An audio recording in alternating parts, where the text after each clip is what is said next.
When white opens the game with the king pawn, if black is looking for a solid, challenging defense, a good reply is c6, turning the game into the Caro kann, an opening which has been employed by several world champions and their grandmaster colleagues. This move prepares to confront white's central pawn with d5. Opening the game with c6 does not significantly help black's development, so white may focus on rapid development and try to build an initiative against black's solid setup. Since black is not directly challenging white's center for the moment, a sensible response is to grab more space in the center with d4. When black is ready to fight against white's center with d5, grabbing space in the center while challenging white's e4 pawn.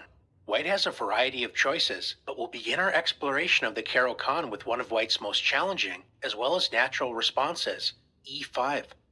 White grabs space, clamping down on the f6 and d6 squares, restricting black's kingside knight and bishop from using these natural squares for development.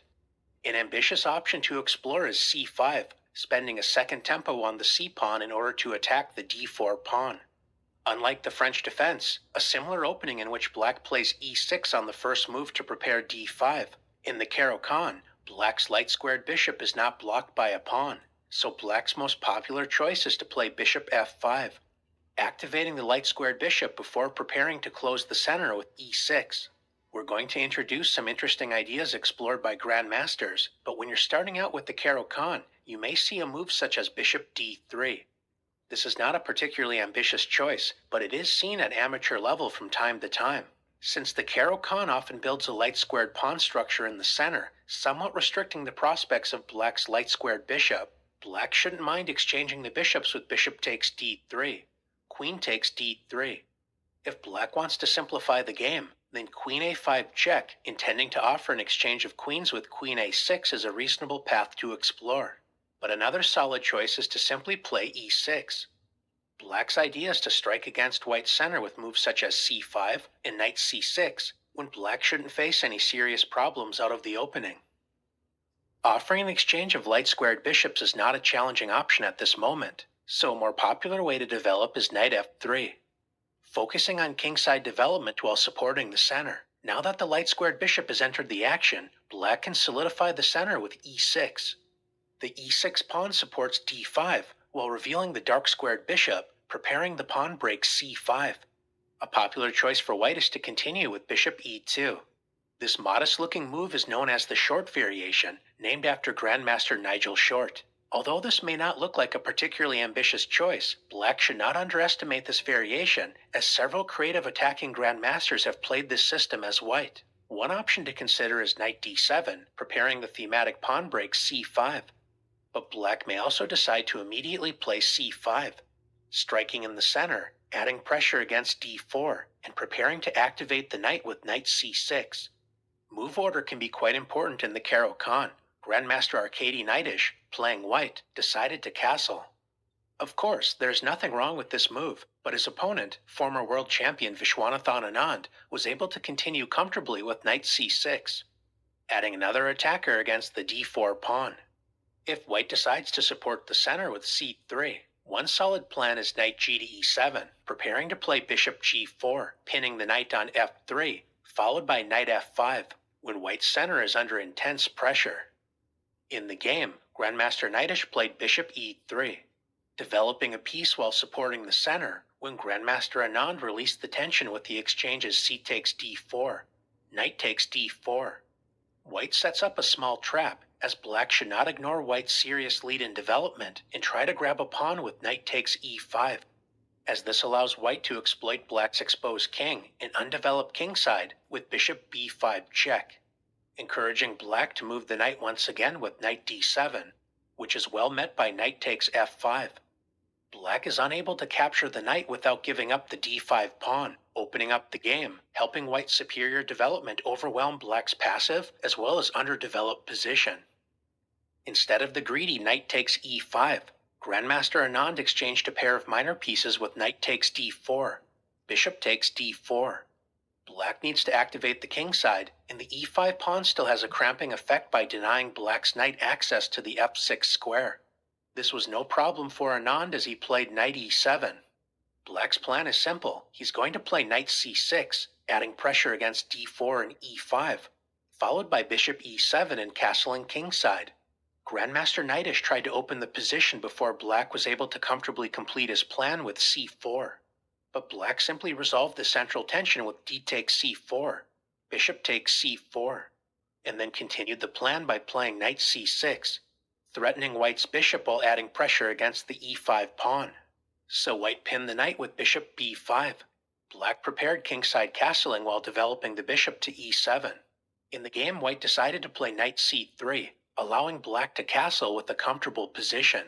Not only did Grandmaster Anand solve his opening problems, he went on to win the game. If white tried to discourage black from castling with queen a4, adding a second attacker against the pinned knight, black can simply ignore white's idea and castle anyway. The point is that if white plays bishop takes c6, b takes c6, the c6 pawn cannot be captured as this would drop the bishop, and after rook d1, lining up with black's queen, a simple solution is queen c7, connecting the rooks, supporting c6, as well as adding pressure against the e5 pawn. Black enjoys the bishop pair with a comfortable game. Rather than castling, white may decide to immediately support the center with bishop e3, protecting the d4 pawn while adding additional pressure against the c5 pawn. This is a position debated at grandmaster level, especially with black's most ambitious response, queen b6, increasing the tension in the center while adding pressure against the newly unprotected b2 pawn. We can see the dynamic potential of the short variation come to life with knight c3. White focuses on rapid development while inviting black to capture the b2 pawn. Accepting the pawn is a risky decision as queen takes b2 is well met by the surprising queen b1. If black captures white's knight with check, white is prepared to play bishop d2, attacking the queen, followed by queen takes b7, attacking the unprotected rook on a8. If black decides to trade queens with queen takes b1 check, rook takes b1, white enjoys a significant lead in development while the b7 and c5 pawns are both under serious pressure. Grandmaster Pavel Elyanov, playing black, tried to resolve some of the tension with c4, closing the center but allowing his opponent, former world championship challenger Sergei Karyakin, to regain the pawn with rook takes b7, when white was able to turn this active position into a fine victory. Since queen takes b2 allows white the type of active chances the short variation tries to produce, a more reliable option for black is to play knight c6, continuing to intensify the central struggle. One popular option to explore is kingside castling, but it's also important to understand what happens if white decides to relieve the central tension with d takes c5, bishop takes c5. It looks like white is simply helping black catch up in development, but this is not a charitable act. White has a specific idea in mind after trading bishops with bishop takes c5, queen takes c5. Thanks to exchanging the dark squared bishops, in one grandmaster encounter, Hikaru Nakamura played knight b5, threatening both knight c7 and knight d6 check. So his opponent, Grandmaster Shakhriyar Mamedyarov, played the prophylactic king f8. Black's king is immune from any annoying knight checks, and knight d6 would not be a wise decision, as the e5 pawn would come under serious pressure, and with it, the knight on d6 would become quite unstable. White will favor centralizing the knight with knight b to d4, followed by kingside castling. White enjoys a central space advantage, although this is still double-edged as it will serve as a target for black. Meanwhile, black will likely continue with knight g to e7, and one idea is to expand on the kingside light squares with h5 and g6, taking space and preparing to move the king to g7. Since the center remains closed, black's king should not face any immediate problems. Slightly strange looking, but ultimately solid positions can be the price of admission for prospective defenders of the Caro kann. As is typical in the Caro kann, there is plenty of play available for both sides, and in this particular game, Grandmaster Nakamura managed to bring home the full point for white. Knight f3 is an interesting choice that is not without its poison, but a more aggressive choice that has also attracted Grandmaster attention is h4. This may look like a beginner's move, but it's actually a serious try to gain an advantage against the Caro kann. It has been tried at no less a stage than a world championship match and is regularly employed by grandmasters. White grabs more space on the king side and prevents black's natural continuation, e6. This would be a serious mistake as white can win a piece after g4. The light-squared bishop can try to run with bishop e4, but it certainly can't hide after f3, forcing the retreat bishop g6, when white marches forward with h5, trapping the bishop, so white simply wins a piece. Instead of blundering with e6, black can play h6, allowing white to build a space advantage on the king side with g4 and h5. A more solid choice is to stop the h-pawn in its tracks with h5. One popular option for white is to play bishop d3, and another sensible choice is to add pressure against black's center, starting with c4. Now that g4 is no longer a threat, black can return to the typical response e6, supporting the center while preparing kingside development. White may increase the pressure against d5 and develop another piece with knight c3. Black has an important choice to make. If black decides to centralize a knight with knight d7, adding pressure against e5 and hoping to support a future c5 pawn break, this allows white to play c takes d5, forcing black to recapture on d5 with a pawn, followed by bishop g5. Although there is nothing wrong with this approach, a more flexible choice is knight e7, preparing to respond to a possible c takes d5 with knight takes d5, opening up the d-file when the d4 pawn may come under future pressure. Although h5 is black's most reliable option, it does weaken the g5 square, and the h5 pawn itself may become a target. One way to emphasize these points is to play knight g to e2.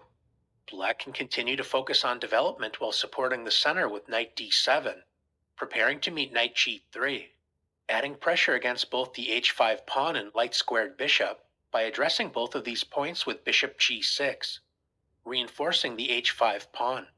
The dark-squared bishop can enter the action by exploiting the weak g5 square, pinning the e7 knight to the queen. When white activates the dark-squared bishop, black should consider the possibility of queen b6, adding pressure against the center as well as the space the dark-squared bishop left behind, the b2 pawn.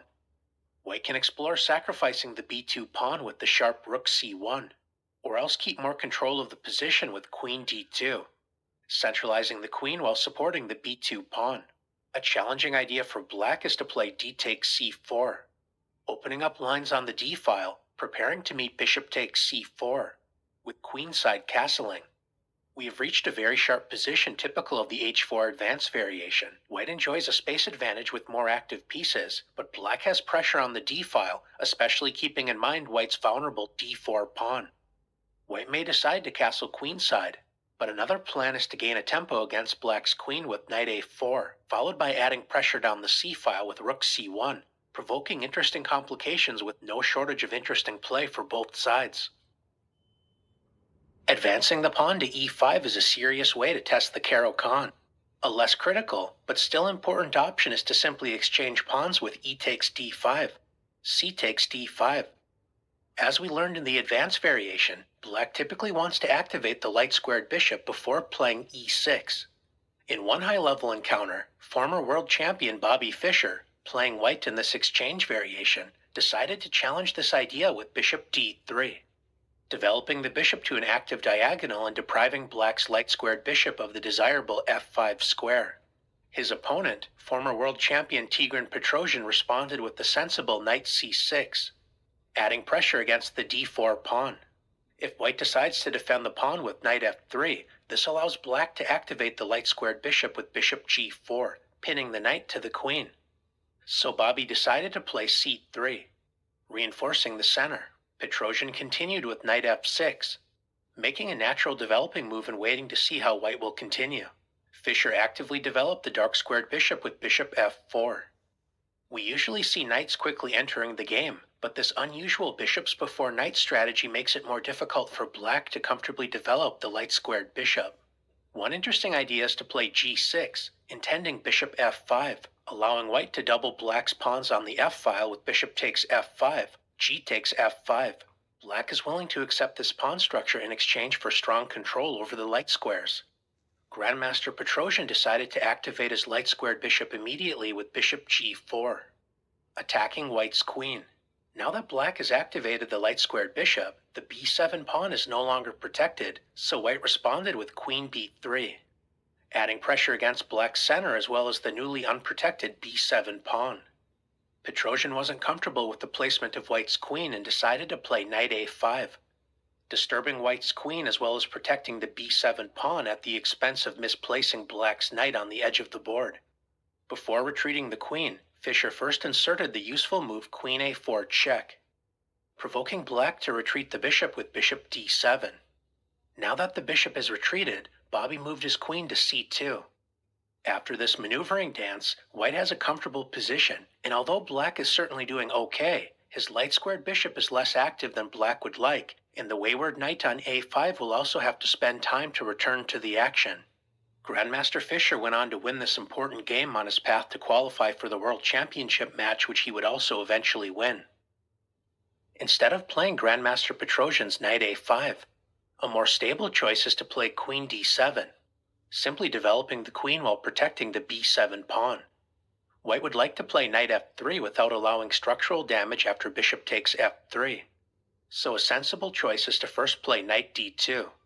Black supports the center and prepares to complete kingside development with e6, when white is ready to play knight g to f3, creating the possibility of an unpleasant knight advance to e5. So former World Championship challenger Fabiano Caruana played bishop d6, protecting the e5 square, preparing to castle, and offering an exchange of dark-squared bishops. His opponent, Grandmaster Levon Aronian, accepted this offer with bishop takes d6, queen takes d6. Exchanging the dark-squared bishops involves a potential pawn sacrifice, allowing white to play queen takes b7. Of course, white does not have to accept this sacrifice and may decide to castle, following the simple, safety-first attitude of the exchange variation. But Grandmaster Aronian challenged black to prove compensation after queen takes b7. Although white has captured a pawn, this does open up the b-file, allowing black to generate counterplay with rook b8, forcing the queen to vacate the b-file with queen a6, when black secured the back rank by castling. Black may be down a pawn but enjoys a lead in development with an active position. He's prepared to gain a tempo against the queen with rook b6, followed by doubling rooks with rook f to b8, creating serious pressure down the b-file. Black has full compensation for the pawn, and even managed to win the game after some interesting adventures. Do not let an early exchange on d5 fool you. Instead of the less ambitious, although perfectly reasonable bishop d3, white can turn the game into the more dynamic Panov attack with c4, placing immediate pressure against d5. White is willing to accept an isolated queen's pawn position in order to generate active play. Black's most common response is to support the center with knight f6. The central struggle continues with knight c3. Black has three main ways to deal with this position. If you're looking for a straightforward as well as solid reply, then e6, preparing to complete development modestly with bishop e7, followed by kingside castling, is worth exploring. And the interested viewer is also encouraged to check out lines where black plays bishop b4, adding a Nimzo-Indian flavor to the position. If black wants to sharpen play, g6, preparing a kingside fianchetto to add pressure down the long diagonal, especially the d4 pawn, is also worthy of serious attention. Black's other main choice is to immediately add pressure against white's center with the sensible developing move, knight c6. If white wants to keep the position complicated, then the dynamic bishop g5, attacking a key defender of black's center, is definitely worth exploring. Black can provoke sharp complications with d takes c4, revealing the queen's pressure against white's newly isolated d4 pawn. When in doubt, e6 is certainly a solid choice, and the slightly strange-looking bishop e6, supporting the center, has also proven to be a reliable option for black. Another popular option for white is to simply develop while supporting the center with knight f3. Black could certainly return to the e6 lines we previously mentioned, but Grandmaster Anish Giri played the more active bishop g4, pinning the knight to the queen, which indirectly adds pressure against the d4 pawn it was trying to support. Legendary Grandmaster Vasily Ivanchuk, playing white, showcases one key strategy in the Panov, compromising his pawn structure in order to test black's defensive skills. The complications begin with c takes d5, provoking knight takes d5. White attracts the knight to the d5 square and then plays the double attack queen b3, increasing pressure against the knight as well as the b7 pawn. Grandmaster Giri was able to damage white's pawn structure with the timely exchange bishop takes f3. Immediately playing queen b7 would allow the powerful response knight d to b4, when white's exposed queen and vulnerable king signals trouble for white. Ivanchuk continued with g takes f3. White's pawn structure has certainly seen better days, but black still needs to be careful. Like many other lines in the Caro kann, since black often delays kingside development, king safety must be kept in mind. If black tries to grab a pawn with knight takes d4, forking the queen and unprotected f3 pawn. There are several ways to punish this move, but the most straightforward is bishop b5 check. Capturing the knight would allow queen takes b5 check, followed by winning the knight on d5. And if black blocks the check with knight c6, this also loses the knight on d5 without any chances for counterplay. Rather than playing the disastrous knight takes d4, Grandmaster Giri supported his center and prepared kingside development with e6. If black is able to comfortably complete development, then white's terrible pawn structure may prove to be his downfall, so white must play energetically, as Ivanchuk did with queen takes b7, capturing a pawn while attacking the newly undefended knight on c6, so black responded with knight takes d4, provoking the forcing sequence bishop b5 check, knight takes b5. It's important for white not to play automatically, as queen takes b5 allows queen d7, so Ivanchuk inserted the instructive Zwischenzug, queen c6 check. Since queen d7 would lose the rook on a8, black is forced to play king e7. Only after depriving black of the right to castle did white regain material with queen takes b5. Grandmaster Giri offered a trade of queens with queen d7. Although black's king doesn't look especially healthy on e7, it isn't so easy for white to directly exploit it. If allowed, black may consider f6 and king f7, improving the king's position and also liberating the dark-squared bishop. Ivanchuk decided to exchange knights followed by bishop g5 check, leading to simplifications, ultimately resulting in a draw. Although Grandmaster practice has demonstrated with proper play black should be able to equalize against the Panov, there are many pitfalls to avoid in order to reach such a position. This is certainly an interesting attempt to take a Caro kann player out of their comfort zone, so this variation will typically reward the better prepared and more experienced player. We have spent most of our time focusing on white responding to d5 by moving the e4 pawn, but it's also important to consider the natural response knight c3. Simply developing a piece and supporting the center. When white defends the center with a knight, black typically exchanges pawns with d takes e4, knight takes e4. Although the knight enjoys a centralized position, it's vulnerable to attack, so it's no surprise that black's main ideas focus on attacking this piece. One sideline option is knight f6, confronting white's knight, willing to accept doubled f-pawns as a consequence. This is a line that has enjoyed renewed interest at Grandmaster level and should not be underestimated. A more stable way to prepare knight f6 is by first playing knight d7. Known as the Smyslov variation, black is preparing knight g to f6 without compromising the pawn structure. As beginners, we may be taught the trap queen e2, threatening a smothered mate with knight d6. But as long as black doesn't automatically play knight g to f6, white's queen will likely prove misplaced. There is nothing wrong with straightforward development with knight f3, intending bishop c4.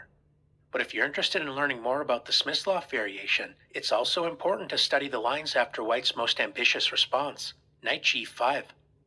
A good place to start is with knight g to f6, when one developmental plan to consider is e6 and bishop d6. It's important to note that if black challenges white's ambitious knight with h6, hoping white will play the unsound sacrifice knight takes f7, or simply retreat, black will be in for an unpleasant surprise after knight e6. The surprising knight lunge is immune from capture because f takes e6 allows queen h5, leading to checkmate. Black should probably settle for queen b6, when white can gain the bishop pair with the promising knight takes f8.